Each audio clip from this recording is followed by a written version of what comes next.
There's a specific kind of silence that most people fear. It's not the silence of a quiet room. It's the silence inside yourself when everyone else is gone. When the notifications stop. When the calls don't come. When you realize you're completely alone. And here's what they don't tell you.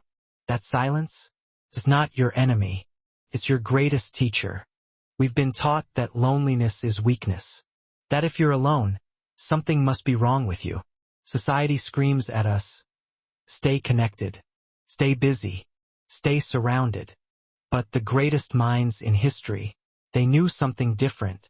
Einstein spent hours in solitude, thinking. Tesla worked alone in his laboratory, obsessed. Steve Jobs took long walks, just him and his thoughts. They weren't lonely. They were sharpening. You see, there's a difference between being lonely and being alone. Loneliness is a wound, but solitude is a weapon. And the best leaders, they've learned to forge that weapon in the dark. So what happens when you stop running from the silence? When you sit with it? When you let it consume you? Something ancient wakes up inside you. Phone. They call someone.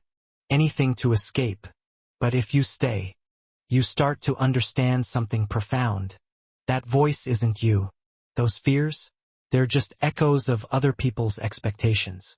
And slowly, like fog lifting at dawn, you begin to see clearly. You see who you really are, not who they told you to be. This is the lonely wolf advantage.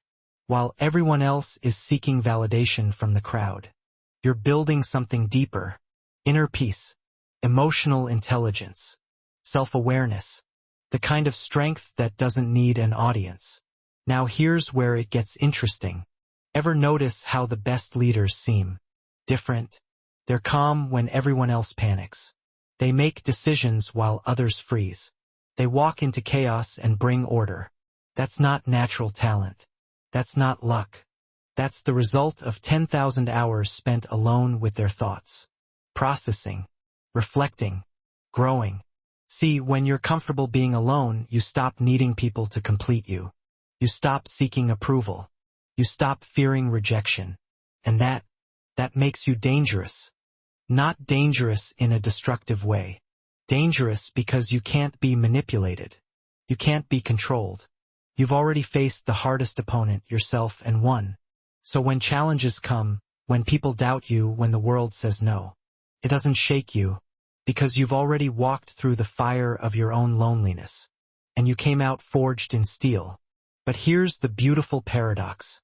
When you learn to walk alone, people start following you, not because you're trying to lead, but because you carry something they can feel. Authenticity, clarity, presence. The kind of energy that only comes from someone who's made peace with their own company. You see, the crowd is drawn to those who don't need the crowd. They follow those who would walk their path regardless. That's the lonely wolf advantage. You don't lead because you're lonely. You lead because you learned what loneliness had to teach you. And that lesson is priceless.